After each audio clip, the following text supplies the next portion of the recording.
કેમ છો મિત્રો, તમારું સ્વાગત છે મારા ચેનલ બીનાસ ક્રિએશન ગુજરાતીમાં। આજે હું તમારા સાથે શેર કરીશ દહીં અને રીંગણાનું શાક। એકદમ ટેસ્ટી ચટાકેદાર બને છે।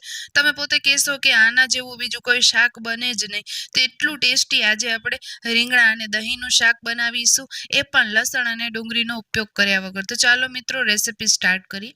જેના માટે મેં અહીં રીંગણ લઈ લીધા છે। તો નાના સાઈઝના જે રીંગણ આવે જાંબલી કલરના તે આપણે લઈ લેવાના છે। તેના ઉપરના ભાગનો ડીટીયાનો જે ભાગ હોય તેને આપણે કાઢી લેવાનો છે। અને ફ્રેન્ડ્સ, આપણે આ રીંગણને પાણીમાં જ સમારવાના છે। હવે આજે આપણે તેના અલગ ટુકડા કરીશું। તો નોર્મલી આપણે નાના નાના શાક માટે ટુકડા કરતા હોઈએ છીએ રીંગણના, પણ આજે આપણે તેને ચીરિયામાં કટ કરીશું, જેથી કરીને આ શાક જોવામાં પણ એકદમ સારું એવું લાગે। ને ફ્રેન્ડ્સ, તમે એક વખત જો આ શાક બનાવી લીધું ને તો તમે વાર્યા ઘડી આ રેસીપીથી શાક બનાવશો, એટલું ટેસ્ટી બને છે। અને તેનામાં આપણે લસણ પણ નથી વાપર્યું અને ડુંગળી પણ નથી વાપરી, છતાંય પણ એકદમ સરસ એવું આ દહીં રીંગણનું શાક બનશે। તો અહીં મેં બધા જ રીંગણાને કટ કરી અને પાણીમાં જ કટ કર્યા છે, જેથી રીંગણા કાળા ન પડે। હવે 2 નંગ જેટલા બટેટા લઈ લીધા છે, તેની મેં છાલ કાઢી લીધી છે અને ધોઈ લીધા છે। હવે તેને પણ આપણે ચીરિયામાં કટ કરીશું। તો બધા આપણે બટેટા આ રીતે જ કટ કરી લેશું। તો 2 નંગ જેટલા મેં અહીં બટેટા લીધા છે। તો આ શાક 2 થી 3 જણાને થશે। તમારી ક્વોન્ટિટી વધારે હોય તો તમે વધુ રીંગણા અને બટેટા લઈ શકો છો। હવે ફ્રેન્ડ્સ, ખાણી દસ્તો લઈ લેશું। તેનામાં આપણે અદરક અને એક તીખું લીલું મરચું લઈ લેશું, તેને કટ કરીને એડ કરી દેશું।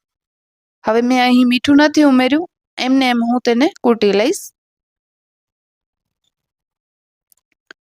તો ફ્રેન્ડ્સ, અહીં તમે જોઈ રહ્યા છો કે અદરક અને જે લીલું મરચું છે એકદમ સરસ એવા ક્રશ થઈ ગયા છે, તેને સાઈડમાં મૂકી દેશું। હવે ફ્રેન્ડ્સ, આપણે કડાઈઓ લઈ લેશું, ગેસ ઉપર મૂકી દેશું અને તેનામાં 2 મોટા ચમચા જેટલું આપણે તેલ લઈ લેશું। હવે આ તેલને થોડું ગરમ કરી લેશું। તેલ થોડું ગરમ થાય ને ફ્રેન્ડ્સ, એટલે આપણે અહીં ઉમેરી દેવાની છે રાઈ, સાથે સાથે જીરું। તો હું બંને ઘરમાં મિક્સમાં જ રાખું છું, એટલે 1 ચમચી જેટલું ઉમેરી દીધું છે। હવે એક નાનો ટુકડો તજનો ઉમેરીશું, થોડો અજમો ઉમેરી દેશું, ટેસ્ટ બહુ સારો એવો આવે છે, જરૂરથી ઉમેરજો।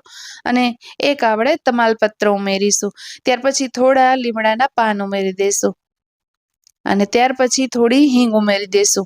હવે રાઈ સરસ એવી ચટકી ગઈ છે, તો આપણે અદરક અને લીલું મરચું ક્રશ કરીને રાખ્યું હતું ને તેને આપણે ઉમેરી દેવાનું છે અને તેને એકદમ સરસ રીતે સાતળવાનું છે। તો 1 થી 2 સેકન્ડ સાતળી લેજો, પછી ગેસની ફ્લેમ ધીમી કરી દેજો। હવે આપણે અહીં થોડા વટાણા ઉમેરી દેશું।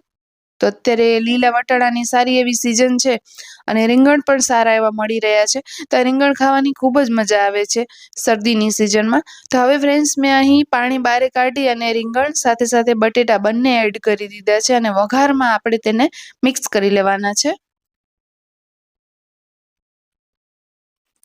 હવે બધું જ મિક્સ થઈ ગયું છે, તો સ્વાદ પ્રમાણે મીઠું ઉમેરી દેશું।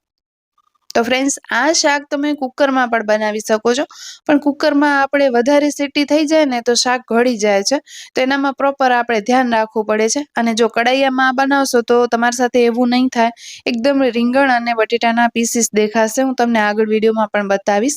હવે ફ્રેન્ડ્સ, અહીં મેં લઈ લીધી છે મેથી। તો બહુ વધારે નથી લીધી, ઓછી જ લીધી છે, જેનાથી આ શાકનું ટેસ્ટ એકદમ સારું એવું આવશે। એક વખત તમે બનાવીને ટ્રાય જરૂરથી કરજો, તમને નવો ટેસ્ટ ખાવા મળશે। તો ફ્રેન્ડ્સ, અહીં મેથી ઉમેર્યા બાદ ફરી પાછું તેને મિક્સ કરી લેશું અને ઢાંકીને પકવવા માટે મૂકી દેશું। ગેસની ફ્લેમ આપણે ધીમી કરી દેશું। હવે એક બાઉલ લઈ લીધો છે અને બાઉલમાં આપણે અહીં 4 થી 5 મોટી ચમચી જેટલું દહીં લઈ લેવાનું છે। હવે એ દહીંમાં આપણે ઉમેરી દેશું હળદર પાવડર અડધી ચમચી, 1 મોટી ચમચી ધાણાનો પાવડર, 1 મોટી ચમચી લાલ તીખો મરચાંનો પાવડર અને થોડું આપણે ગરમ મસાલો લઈ લેશું, તે ઉમેરી દીધું છે। અને આ બધા જ મસાલા આપણે દહીંમાં મિક્સ કરવાના છે। એકદમ સરસ રીતે બધા જ મસાલા દહીંમાં ભળી જવા જોઈએ, એ રીતે આપણે મિક્સ કરી લેવાનું। તો આ તમે 10 થી 15 મિનિટ પહેલા કરીને રાખશો તો પણ ચાલશે, જેથી કરીને મસાલા બધા દહીંમાં સરસ એવા સેટ થઈ જશે। હવે આ મસાલાને આપણે સાઈડમાં મૂકી દેશું અને અહીં આપણે રીંગણ અને બટેટાને જોઈ લેશું કે કેટલા કૂક થયા છે। વચ્ચે વચ્ચે ફ્રેન્ડ્સ, આપણે ઢાંક્યું હોય ને એટલે ખોલીને ચેક કરી લેવાનું કે તળિયે ચોંટતું નથી ને, એટલા માટે। હવે આપણે અહીં બટેટું ચેક કર્યું તો બટેટું જે છે એ 70 થી 80% જેટલું કૂક થઈ ગયું છે. તેને 100% કૂક નથી કરવાનું, 70-80% કૂક થાય ને એટલું જ કરવાનું છે. હવે ફ્રેન્ડ્સ આપણે દહીં ઉમેરી દઈશું, જે આપણે મસાલાવાળી કરી રાખી તે. અને દહીં ઉમેર્યા બાદ આપણે આ દહીંને રીંગણ અને બટેટામાં મિક્સ કરીશું. એટલું સરસ આ શાક બને છે ફ્રેન્ડ્સ. આજે મેં આ શાક બનાવ્યું ને એટલે મારા હસબન્ડે મને કીધું કે આ તે શાક ખૂબ જ સરસ બનાવ્યું છે, પણ એમને ખબર ન પડી કે મેં રીંગણનું શાક બનાવ્યું છે.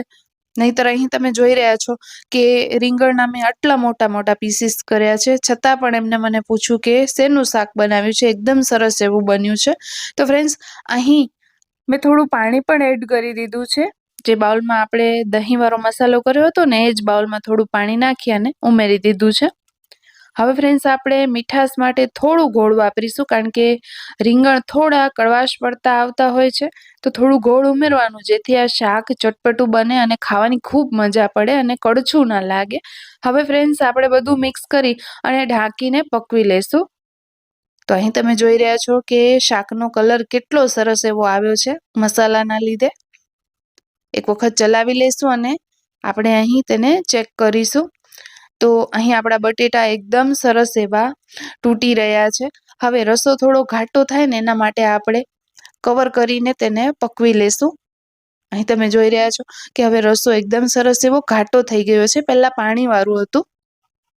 તો હવે આપણું શાક બિલકુલ બની ગયું છે, રેડી છે. વધારે રસો જોવે તો તમને વધારે પાણી ઉમેરવાનું, અને બટેટો પણ એકદમ સરસ એવો રંધાઈ ગયો છે. તો હવે ગેસની ફ્લેમને આપણે બંધ કરી દઈશું અને આ શાકને આપણે સર્વ કરીશું.